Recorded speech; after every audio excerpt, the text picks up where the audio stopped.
Hi friends, welcome to Crown Canada. So friend, I got few comments that कि अगर मैं ਇਹ information ਹੈ ਜਿਹੜੀ ਉਹ ਪੰਜਾਬੀ ਦੇ ਵਿੱਚ ਪ੍ਰੋਵਾਈਡ ਕਰ ਸਕਾਂ ਤਾਂ ਆਪਾਂ ਅੱਜ ਗੱਲ ਕਰਾਂਗੇ 7 best ways to get PR in Canada. So guys immigration of Canada ਦੇ ਨੈਕਸਟ 3 ਈਅਰ ਦੇ ਜਿਹੜੇ ਟਾਰਗੇਟਸ ਨੇ ਉਹ ਹੈ ਕਿ 2021 ਦੇ ਵਿੱਚ 4,01,000 ਇਮੀਗ੍ਰੈਂਟਸ, 2022 ਦੇ ਵਿੱਚ 4,11,000 ਇਮੀਗ੍ਰੈਂਟਸ, 2023 ਦੇ ਵਿੱਚ 4,21,000 ਇਮੀਗ੍ਰੈਂਟ। ਤੇ guys if you are thinking ਕਿ ਤੁਸੀਂ ਕੈਨੇਡਾ ਆਉਣ ਬਾਰੇ ਪੱਕੇ ਹੋਣ ਵਾਸਤੇ ਪੀਆਰ ਲੈਣ ਵਾਸਤੇ ਸੋਚ ਰਹੇ ਹੋ ਤਾਂ ਇਹ ਬਹੁਤ ਹੀ ਵਧੀਆ ਟਾਈਮ ਹੈ ਇਸ ਚੀਜ਼ ਬਾਰੇ ਸੋਚਣ ਦਾ ਤੇ ਇਸ ਦੇ ਬਾਰੇ ਐਫਰਟ ਕਰਨ ਦਾ। ਬਸ ਤੁਹਾਨੂੰ ਇੱਕੋ ਹੀ ਕੰਮ ਕਰਨਾ ਹੈ ਕਿ ਆਪਣੇ ਵਾਸਤੇ ਇੱਕ ਬੈਸਟ ਰੂਟ ਲੱਭਣਾ ਹੈ ਕਿ ਤੁਸੀਂ ਕਿੱਦਾਂ ਇਮੀਗ੍ਰੇਟ ਕਰ ਸਕਦੇ ਹੋ। ਤਾਂ ਚਲੋ ਆਪਾਂ ਇਹਦੇ ਬਾਰੇ different options different program discuss ਕਰਦੇ ਹਾਂ। ਪਹਿਲਾ ਪ੍ਰੋਗਰਾਮ ਹੈ ਜੀ express entry program. Express entry program ਇੱਕ ਫੈਡਰਲ ਪੀਆਰ ਪ੍ਰੋਗਰਾਮ ਹੈ, ਲਾਈਕ ਸੈਂਟਰ ਗੌਰਮੈਂਟ ਦਾ ਪ੍ਰੋਗਰਾਮ ਹੈ। ਇਸ ਦੇ ਅੰਦਰ foreign skilled worker, Canadian work experience ਜਿਨ੍ਹਾਂ ਕੋਲੇ ਹੈਗਾ ਉਹ ਸਾਰੇ ਜਿਹੜੇ ਅਪਲਾਈ ਕਰ ਸਕਦੇ ਆ। ਇਸ ਦੇ ਅੰਦਰ 3 ਪ੍ਰੋਗਰਾਮਸ ਹੁੰਦੇ ਨੇ। Number 1 federal skilled worker program, number 2 federal skilled trade program and number 3 Canadian experience class program. ਤਾਂ ਚਲੋ ਡਿਸਕਸ ਕਰਦੇ ਹਾਂ ਆਪਾਂ ਇਹ ਸਾਰੇ ਪ੍ਰੋਗਰਾਮ ਇੱਕ ਇੱਕ ਕਰਕੇ। ਪਹਿਲਾ ਪ੍ਰੋਗਰਾਮ ਹੈ ਜੀ ਫੈਡਰਲ ਸਕਿਲਡ ਵਰਕਰ ਪ੍ਰੋਗਰਾਮ। ਇਸ ਪ੍ਰੋਗਰਾਮ ਦੇ ਅੰਦਰ ਫੋਰਨ ਵਰਕ ਐਕਸਪੀਰੀਅੰਸ ਜਿਨ੍ਹਾਂ ਕੋਲ ਜਾਨੀ ਤੁਹਾਡੇ ਕੋਲ ਆਪਣੀ ਹੋਮ ਕੰਟਰੀ ਦੇ ਵਿੱਚ, ਜਿਵੇਂ ਤੁਸੀਂ ਇੰਡੀਆ ਤੋਂ ਆ ਤਾਂ ਤੁਹਾਡਾ ਇੰਡੀਆ ਦਾ ਐਕਸਪੀਰੀਅੰਸ, ਤੁਸੀਂ ਜੇ ਕਿਸੇ ਵੀ ਹੋਰ ਕੰਟਰੀ ਤੋਂ ਆ ਜਿੱਥੋਂ ਵੀ ਹੋ ਤੁਹਾਡੇ ਉੱਥੋਂ ਦਾ ਵਰਕ ਐਕਸਪੀਰੀਅੰਸ ਜਿਹੜਾ ਹੈਗਾ ਤੁਹਾਡੇ ਕੋਲ ਹੈਗਾ ਤਾਂ ਇਹ ਪ੍ਰੋਗਰਾਮ ਤੁਹਾਡੇ ਵਾਸਤੇ ਬੈਸਟ ਹੈ ਜੇ ਤੁਹਾਡੇ ਕੋਲ ਕੈਨੇਡੀਅਨ ਵਰਕ ਐਕਸਪੀਰੀਅੰਸ ਨਹੀਂ ਹੈ। ਇਸ ਦੇ ਵਾਸਤੇ ਤੁਹਾਨੂੰ ਕੁਝ ਮਿਨੀਮਮ ਜਿਹੜੀਆਂ ਰਿਕੁਆਇਰਮੈਂਟ ਜਾਂ ਮੀਟ ਕਰਨੀਆਂ ਪੈਂਦੀਆਂ, ਲਾਈਕ ਵਰਕ ਐਕਸਪੀਰੀਅੰਸ ਤੁਹਾਡੇ ਕੋਲ ਐਟਲੀਸਟ 1 ਈਅਰ ਦਾ ਵਰਕ ਐਕਸਪੀਰੀਅੰਸ ਹੋਣਾ ਬਹੁਤ ਜ਼ਰੂਰੀ ਹੈ। ਲੈਂਗੁਏਜ ਐਬਿਲਿਟੀ ਤੁਹਾਡੇ ਕੋਲ ਆਈਲੈਟਸ ਦੇ ਵਿੱਚ 6 ਈਚ ਹੋਣੇ ਜ਼ਰੂਰੀ ਹੈ ਜਾਂ CLB 7 ਹੋਣਾ ਬਹੁਤ ਜ਼ਰੂਰੀ ਹੈ। ਐਂਡ ਐਜੂਕੇਸ਼ਨ, ਤੁਹਾਡੀ ਐਜੂਕੇਸ਼ਨ ਜਿਹੜੀ ਹੈ ਉਹ ਕੈਨੇਡੀਅਨ ਐਜੂਕੇਸ਼ਨ ਦੇ accordingly high school and more ਹੋਣੀ ਚਾਹੀਦੀ ਹੈ। ਤਾਂ ਇਸ ਪ੍ਰੋਗਰਾਮ ਦੇ ਵਿੱਚ ਐਂਟਰ ਕਰਨ ਵਾਸਤੇ ਤੁਹਾਨੂੰ ਐਕਸਪ੍ਰੈਸ ਐਂਟਰੀ ਪ੍ਰੋਫਾਈਲ ਬਣਾਉਣੀ ਪੈਂਦੀ ਹੈ ਅਤੇ ਐਕਸਪ੍ਰੈਸ ਐਂਟਰੀ ਪ੍ਰੋਫਾਈਲ ਦੇ ਵਿੱਚੋਂ ਸਿਲੈਕਟ ਹੋਣ ਵਾਸਤੇ ਤੁਹਾਨੂੰ 67 ਆਊਟ ਆਫ 100 ਸਕੋਰ ਕਰਨਾ ਪੈਂਦਾ ਹੈ।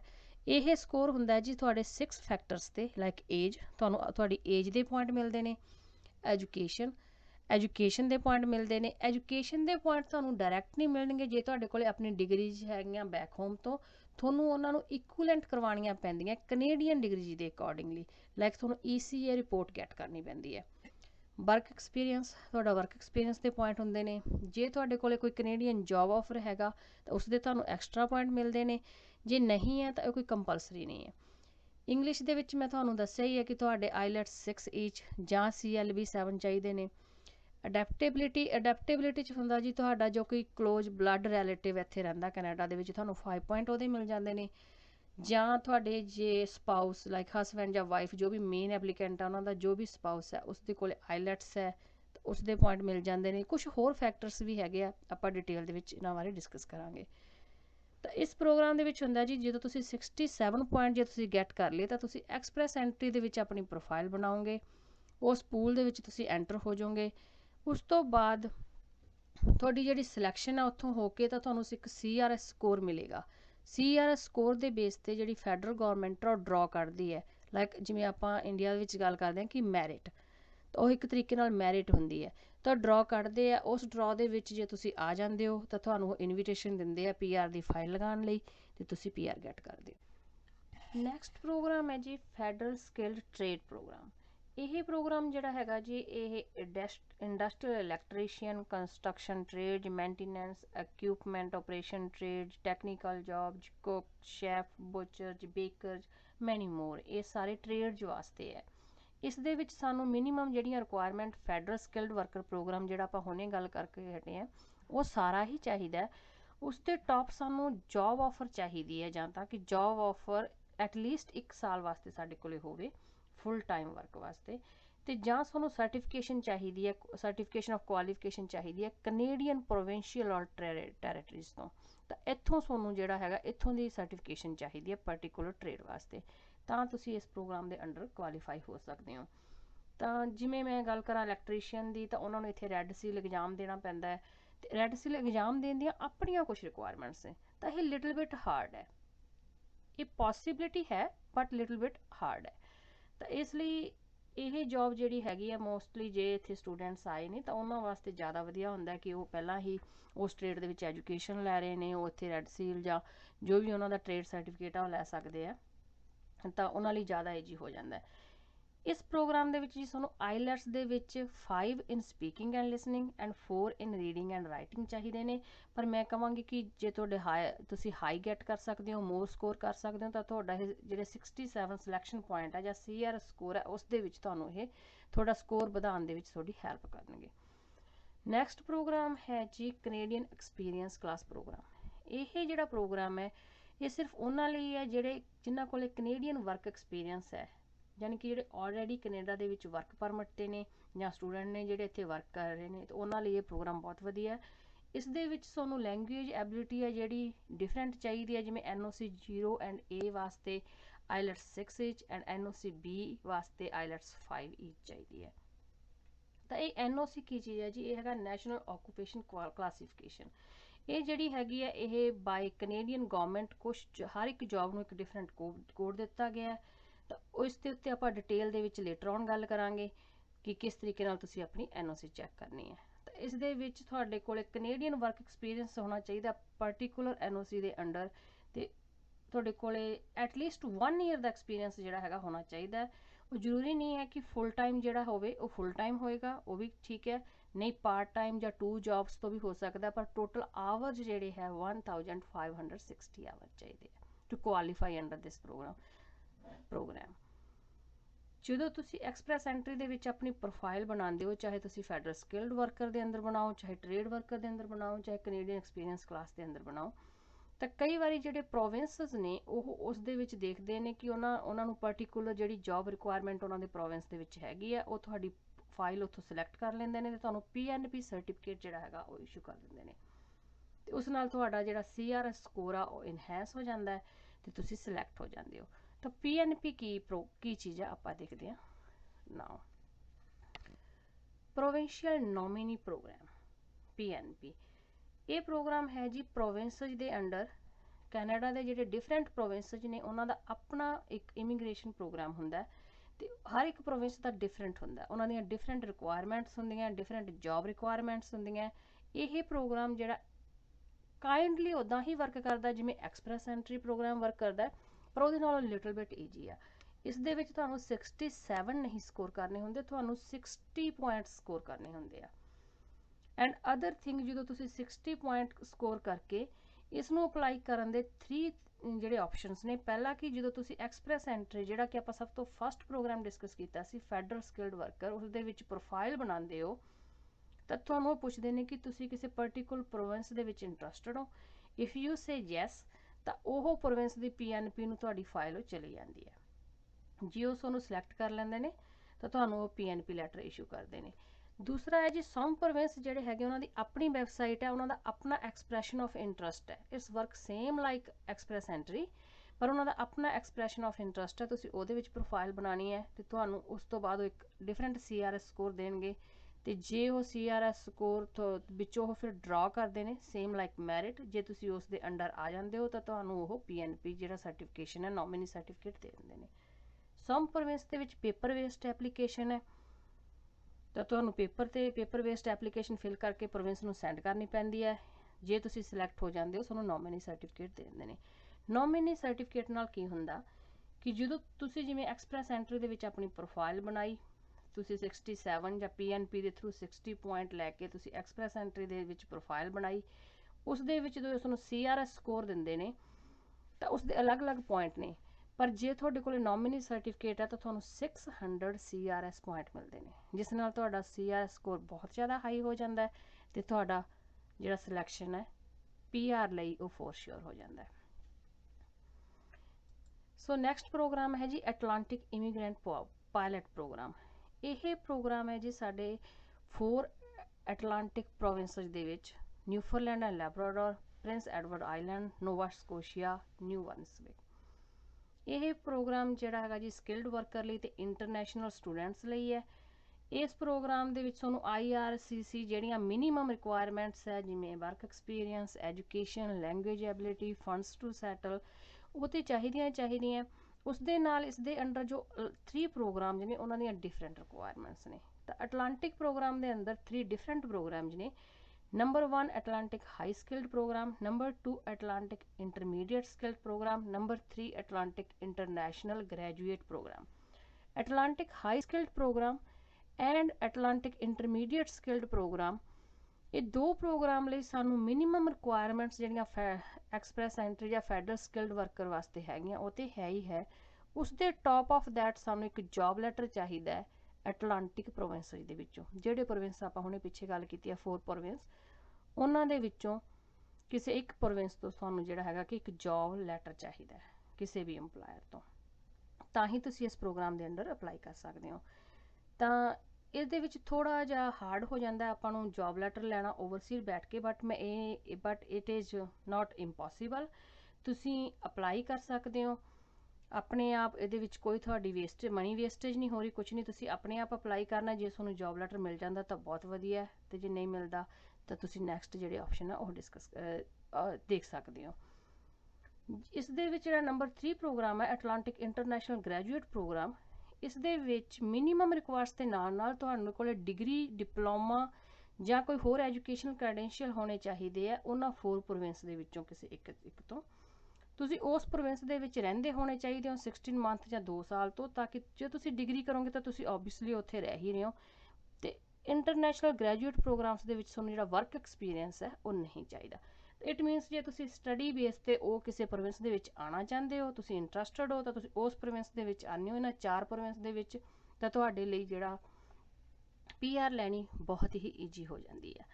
ਤਾਂ ਬੇਸਿਕਲੀ ਇਹ ਪ੍ਰੋਗਰਾਮ ਹੈ ਜੀ ਜਿਹੜਾ ਇਹ ਸਟੂਡੈਂਟਸ ਲਈ ਜਾਂ ਵਰਕ ਪਰਮਿਟਸ ਲਈ ਹੈ, ਬਟ ਫੋਰਨ ਵਰਕਰਸ ਵੀ ਇਸ ਲਈ ਅਪਲਾਈ ਕਰ ਸਕਦੇ ਨੇ। They can also try. Next program ਹੈ ਜੀ rural and northern immigrant pilot program. ਇਹ ਪ੍ਰੋਗਰਾਮ ਜੀ ਲਗਭਗ ਸੇਮ ਹੀ ਹੈ ਲਾਈਕ ਐਟਲਾਂਟਿਕ ਪ੍ਰੋਗਰਾਮ। ਇਹ ਪ੍ਰੋਗਰਾਮ ਦੇ ਵਿੱਚ different community, small towns, cities ਜਿਹੜੀਆਂ ਹੈਗੀਆਂ ਡਿਫਰੈਂਟ ਪ੍ਰੋਵਿੰਸਿਸ ਦੇ ਵਿੱਚ ਚਲਾ ਰਹੀਆਂ ਨੇ। ਇਹ ਪ੍ਰੋਗਰਾਮ 2020 ਦੇ ਵਿੱਚ ਲਾਂਚ ਹੋਇਆ ਸੀ। Because of COVID I think so ਉਹਨਾਂ ਨੇ ਹਜੇ ਤੱਕ ਕੋਈ ਐਪਲੀਕੇਸ਼ਨ ਨਹੀਂ ਲਈਆਂ ਨੇ, ਅਤੇ ਹੁਣ ਉਹ ਲੈਣੀਆਂ ਦੇ ਵਿੱਚ ਸ਼ੁਰੂ ਕਰਨਗੇ। ਇਸ ਪ੍ਰੋਗਰਾਮ ਵਾਸਤੇ ਸੇਮ ਆਪਣੀ IRS ਦੇ ਜਿਹੜੇ ਮਿਨੀਮਮ ਰਿਕੁਆਇਰਮੈਂਟਸ ਨੇ ਉਹ ਤਾਂ ਆਪਾਂ ਨੂੰ ਚਾਹੀਦੀਆਂ। ਉਸ ਦੇ ਨਾਲ ਸਾਨੂੰ ਪ੍ਰੋਮਿਸ ਕਰਨਾ ਪੈਂਦਾ ਕਿ ਅਸੀਂ ਪਰਟੀਕੂਲਰ ਕਮਿਊਨਿਟੀ 'ਚ ਰਵਾਂਗੇ।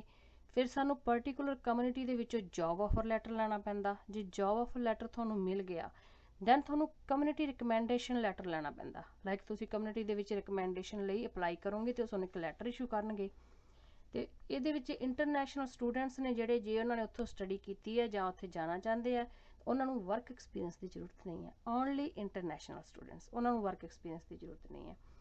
ਅਤੇ ਜੇ ਤੁਹਾਨੂੰ ਰਿਕਮੈਂਡੇਸ਼ਨ ਲੈਟਰ ਮਿਲ ਜਾਂਦਾ ਤਾਂ ਇੱਕ ਕਮਿਊਨਿਟੀਜ਼ ਤੁਹਾਨੂੰ ਆਪਣੇ ਆਪ PR ਦੀ ਫਾਈਲ ਲਗਾਉਣ 'ਤੇ ਸਾਰੇ ਕਾਸੇ ਦੇ ਵਿੱਚ ਹੈਲਪ ਕਰਦੀਆਂ। ਤੁਹਾਨੂੰ ਕਿਸੇ ਵੀ ਏਜੰਟ ਕੋਲ ਜਾਣ ਦੀ ਜ਼ਰੂਰਤ ਨਹੀਂ ਹੈ। ਅਗੇਨ ਇਹ ਪ੍ਰੋਗਰਾਮ ਹੈ ਜਿਹੜਾ ਸਟੂਡੈਂਟਸ ਲਈ ਜਾਂ ਵਰਕ ਪਰਮਿਟ ਹੋਲਡਰਸ ਲਈ ਜ਼ਿਆਦਾ ਵਧੀਆ, ਪਰ ਫੋਰਨ ਸਕਿਲਡ ਵਰਕਰਸ ਵੀ ਇਸ 'ਚ ਟਰਾਈ ਕਰ ਸਕਦੇ ਨੇ, ਉਹਨਾਂ ਨੂੰ ਵੀ ਚਾਂਸ ਮਿਲ ਸਕਦਾ ਹੈ। ਨੈਕਸਟ ਪ੍ਰੋਗਰਾਮ ਹੈ ਜੀ agri food pilot program. Agri food pilot program ਦੇ ਅੰਦਰ ਜੇ ਤੁਸੀਂ PR ਲੈਣੀ ਹੈ ਤਾਂ ਇਸ ਦੇ ਵਿੱਚ ਤੁਹਾਨੂੰ ਕੀ ਹੈ ਜੀ, ਇੱਕ ਤੁਹਾਨੂੰ ਐਲੀਜੀਬਲ ਕੈਨੇਡੀਅਨ ਵਰਕ ਐਕਸਪੀਰੀਅੰਸ ਚਾਹੀਦਾ ਹੈ ਸਪੈਸੀਫਿਕ ਇੰਡਸਟਰੀ ਅਤੇ ਆਕੂਪੇਸ਼ਨਸ ਦੇ ਅੰਦਰ। ਇਹ ਵਰਕ ਨਾਨ ਸੀਜ਼ਨਲ ਹੋਣਾ ਚਾਹੀਦਾ। ਲਾਈਕ ਇਹ ਨਹੀਂ ਹੈ ਕਿ ਤੁਹਾਡੇ ਕੋਲ 6 ਮੰਥ ਵਰਕ ਹੈਗਾ, 6 ਮੰਥ ਨਹੀਂ ਹੈ। ਲਾਈਕ ਇਹ ਵਰਕ ਫੁੱਲ ਈਅਰ ਤੁਸੀਂ ਵਰਕ ਕਰਨਾ ਚਾਹੀਦਾ, ਇਹਦੇ ਵਿੱਚ ਤੁਹਾਨੂੰ ਮਿਲਣਾ ਚਾਹੀਦਾ ਸਪੈਸੀਫਿਕ ਇੰਡਸਟਰੀ ਅਤੇ ਆਕੂਪੇਸ਼ਨਸ ਦੇ under. Then you can apply for this programme.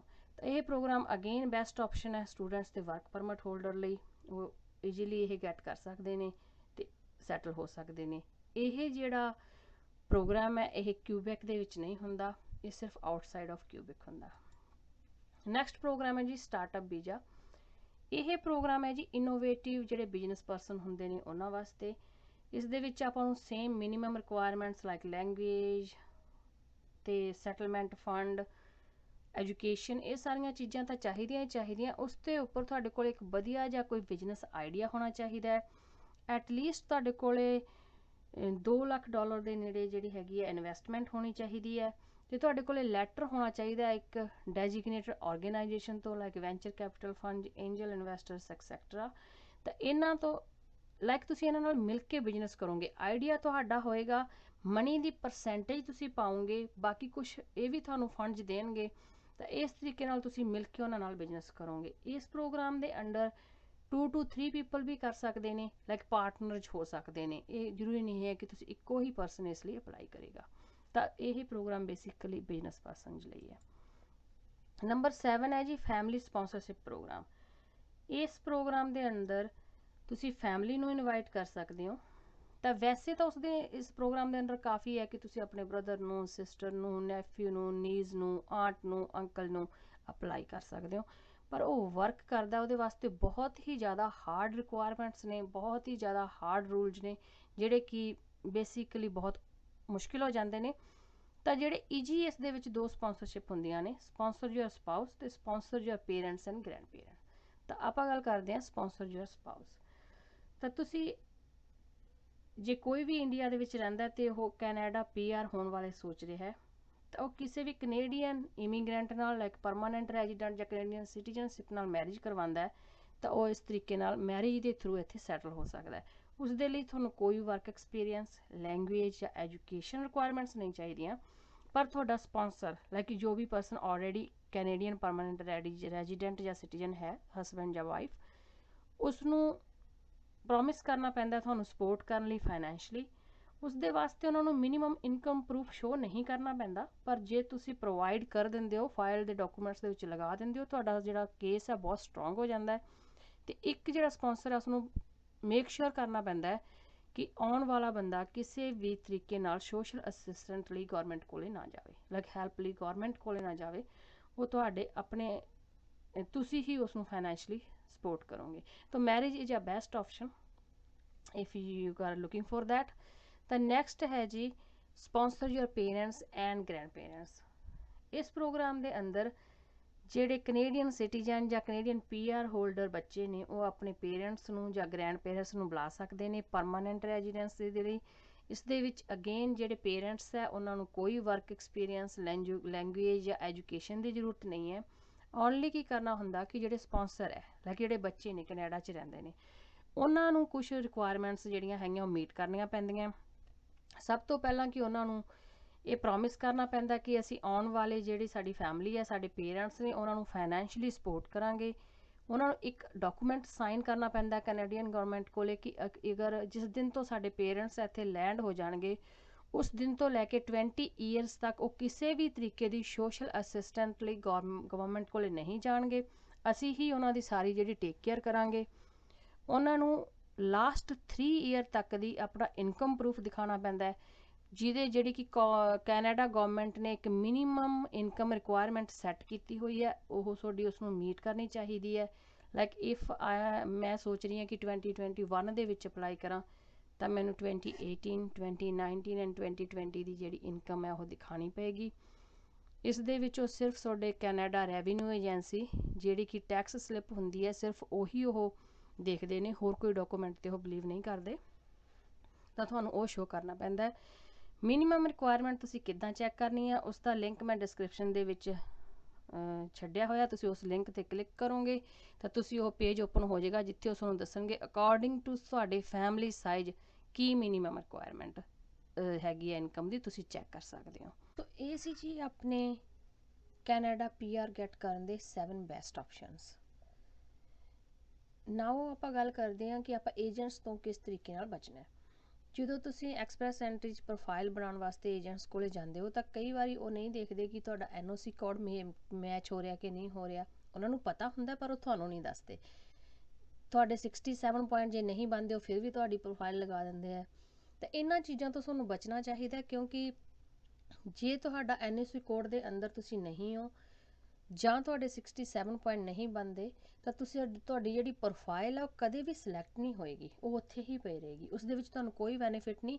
ਔਰ ਕਈ ਵਾਰ ਆਪਾਂ ਨੂੰ ਨੌਲੇਜ ਨਹੀਂ ਹੁੰਦੀ, ਤਾਂ ਆਪਾਂ ਬੈਠੇ ਵੇਟ ਕਰਦੇ ਰਹਿੰਦੇ ਹਾਂ ਕਿ ਓਕੇ ਸਾਡੀ ਪ੍ਰੋਫਾਈਲ ਅੱਜ ਸਿਲੈਕਟ ਹੋਏਗੀ, ਕੱਲ੍ਹ ਸਿਲੈਕਟ ਹੋਏਗੀ। ਏਜੰਟਸ ਕਹਿੰਦੇ ਹਾਂਜੀ ਹਾਂਜੀ ਹੋਏਗੀ, ਪਰ ਉਹ ਕਦੇ ਵੀ ਨਹੀਂ ਹੁੰਦੀ।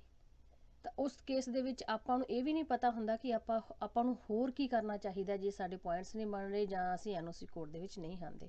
ਤਾਂ ਇਸ ਲਈ ਪਲੀਜ਼ ਏਜੰਟਸ ਤੋਂ ਬਚੋ। ਆਪਣਾ ਜਿਹੜਾ CRS 67 ਪੁਆਇੰਟ ਹੈ ਉਹ ਕੈਲਕੂਲੇਟ ਕਰਕੇ ਦੇਖੋ, ਆਪਣਾ NOC ਕੋਡ ਚੈੱਕ ਕਰੋ।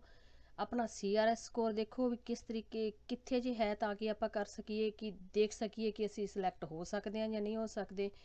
ਆਪਣੀ ਐਕਸਪ੍ਰੈਸ ਐਂਟਰੀ ਜਿਹੜੀ ਪ੍ਰੋਫਾਈਲ ਹੈ ਤੁਸੀਂ ਆਪ ਬਣਾ ਸਕਦੇ ਹੋ, ਵੈਰੀ ਈਜੀ ਹੈ, ਵੈਰੀ ਈਜੀ। ਤੁਸੀਂ ਉਹ ਆਪਣੇ ਆਪ ਬਣਾਓ ਤਾਂ ਤੁਸੀਂ ਆਪਣੀ ਬਹੁਤ ਸਾਰੀ ਮਨੀ ਤੇ ਸਪੈਸ਼ਲ ਫਰਾਡ ਦੇ ਅੰਦਰ ਬੈਠ ਕੇ ਵੇਟ ਕਰਦੇ ਰਹੋ ਤੇ ਆਪਣਾ ਟਾਈਮ, ਦੋਨੋਂ ਚੀਜ਼ਾਂ ਸੇਵ ਕਰ ਸਕਦੇ ਹੋ। ਇਸ ਚੈਨਲ ਦੇ ਉੱਪਰ ਤੁਹਾਨੂੰ ਬਹੁਤ ਹੀ ਜਲਦੀ ਇਨਫੋਰਮੇਟਿਵ ਵੀਡੀਓਜ਼ ਮਿਲਣਗੀਆਂ ਕਿ ਤੁਸੀਂ ਆਪਣਾ NOC ਕੋਡ ਹੈ ਉਹ ਕਿਸ ਤਰੀਕੇ ਨਾਲ ਫਾਈਂਡ ਕਰਨਾ ਹੈ, 67 ਪੁਆਇੰਟ ਕਿਸ ਤਰੀਕੇ ਨਾਲ ਕੈਲਕੂਲੇਟ ਕਰਨੇ ਨੇ, ECA ਕਦੋਂ ਕਿਵੇਂ ਤੇ ਕਿੱਥੋਂ ਲੈਣੀ ਹੈ, ਕਿਉਂਕਿ ECA ਰਿਪੋਰਟ ਜੇ ਤੁਹਾਡੇ ਕੋਲ ਨਹੀਂ ਹੈ ਤੁਹਾਨੂੰ ਐਜੂਕੇਸ਼ਨ ਦੇ ਪੁਆਇੰਟ ਨਹੀਂ ਮਿਲਣਗੇ, ਤਾਂ ਇਸ ਲਈ ਤੁਹਾਨੂੰ ECA ਮਸਟ ਹੈ ਤੁਹਾਡੇ ਵਾਸਤੇ। ਤੁਸੀਂ CRS ਸਕੋਰ ਕਿਸ ਤਰੀਕੇ ਨਾਲ ਕੈਲਕੂਲੇਟ ਕਰਨਾ ਹੈ, ਐਕਸਪ੍ਰੈਸ ਐਂਟਰੀ ਪ੍ਰੋਫਾਈਲ ਕਿਸ ਤਰੀਕੇ ਨਾਲ ਬਣਾਉਣੀ ਹੈ। ਜੇ ਤੁਸੀਂ ਇਹੋ ਜਿਹੇ ਕਿਸੇ ਪ੍ਰੋਗਰਾਮ ਦੇ ਅੰਡਰ ਅਪਲਾਈ ਕਰ ਰਹੇ ਹੋ ਜਿਸ ਦੇ ਵਿੱਚ ਤੁਹਾਨੂੰ ਜੌਬ ਆਫਰ ਦੀ ਜ਼ਰੂਰਤ ਹੈ, ਤਾਂ ਤੁਸੀਂ ਕੈਨੇਡੀਅਨ ਰਿਜ਼ਿਊਮੇ ਮੀਨਸ ਬਾਇਓਡਾਟਾ ਕਿਸ ਤਰੀਕੇ ਨਾਲ ਬਣਾਉਣਾ ਹੈ, ਅਪਲਾਈ ਜੌਬਸ ਕਿਸ ਤਰੀਕੇ ਨਾਲ ਅਪਲਾਈ ਕਰਨੀ ਹੈ, ਤੇ ਹੋਰ ਬਹੁਤ ਸਾਰੀਆਂ ਇਮੀਗ੍ਰੇਸ਼ਨ ਨਿਊਜ਼ ਤੁਹਾਨੂੰ ਜਿਹੜੀਆਂ ਹੈਗੀਆਂ ਇਸ ਚੈਨਲ 'ਤੇ ਬਹੁਤ ਹੀ ਜਲਦੀ ਮਿਲਣ ਵਾਲੀਆਂ। ਇਸ ਲਈ ਜੇ ਤੁਸੀਂ ਮੇਰਾ ਚੈਨਲ ਹਜੇ ਤੱਕ ਸਬਸਕ੍ਰਾਈਬ ਨਹੀਂ ਕੀਤਾ ਤਾਂ ਪਲੀਜ਼ ਇਹਨੂੰ ਸਬਸਕ੍ਰਾਈਬ ਕਰੋ, ਪ੍ਰੈਸ ਦਾ ਬੈਲ ਆਈਕਨ, ਤਾਂ ਕਿ ਤੁਹਾਨੂੰ ਬਹੁਤ ਜਲਦੀ ਹੀ ਨੋਟੀਫਿਕੇਸ਼ਨ ਮਿਲ ਜਾਣ ਜਦੋਂ ਵੀ ਨਿਊ ਵੀਡੀਓ ਜਿਸ 'ਤੇ ਆਉਣਗੀਆਂ। ਜੇ ਸਾਨੂੰ ਇਹਨਾਂ ਦੇ ਵਿੱਚੋਂ ਕਿਸੇ ਵੀ ਟੌਪਿਕ 'ਤੇ ਜਲਦੀ ਇਨਫੋਰਮੇਸ਼ਨ ਚਾਹੀਦੀ ਹੈ, ਪਲੀਜ਼ ਮੈਨੂੰ ਕਮੈਂਟ ਬਾਕਸ ਦੇ ਵਿੱਚ ਕਮੈਂਟ ਲੀਵ ਕਰ ਦਿਓ, ਮੈਂ ਉਸ 'ਤੇ ਐਜ਼ ਸੂਨ ਐਜ਼ ਪੋਸੀਬਲ ਤੁਹਾਨੂੰ ਆਨਸਰ ਦੇਵਾਂਗੀ। Give me a thumbs up, see you next time, till then stay happy, stay positive, thank you so much for watching this video।